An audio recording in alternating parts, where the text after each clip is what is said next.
अस्सलाम वालेकुम। आज की इस वीडियो में हम देखेंगे कि क्लोन स्टैम्प टूल क्या होता है और उसको हम क्यों यूज़ करते हैं। इसके लिए मैंने एक इमेज ले ली है। इस इमेज में एक बोट है और आज की इस वीडियो में हम क्लोन स्टैम्प टूल से इस इमेज से ये जो बोट है इसको हम रिमूव करेंगे। इसके लिए हमने एक सैम्पल डेटा लिया है। सैम्पल डेटा हम कैसे लेंगे? ऑल्ट प्रेस करके हम इस इमेज से इसके करीब वाला कोई भी एरिया जो इससे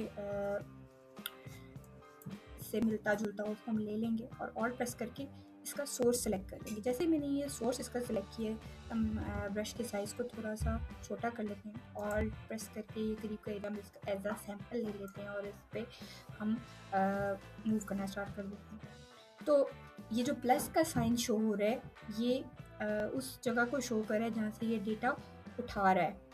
ठीक है। ये क्लोन स्टैम्प टूल जो है ये बहुत ही हेल्पफुल से टूल है। इस टूल से हम किसी भी चीज़ को जो है वो पिक्चर से रिमूव कर सकते हैं या कोई एरिया अगर वहाँ पे नहीं है तो हम वो उसको ऐड भी कर सकते हैं। अब आप इसको और भी बेहतर बना सकते हैं। इधर फ्लो वगैरह को कम करके, इसकी कैपेसिटी को कम करके आप जो है वो कर सकते हैं, इसको और भी बेहतर बना सकते हैं।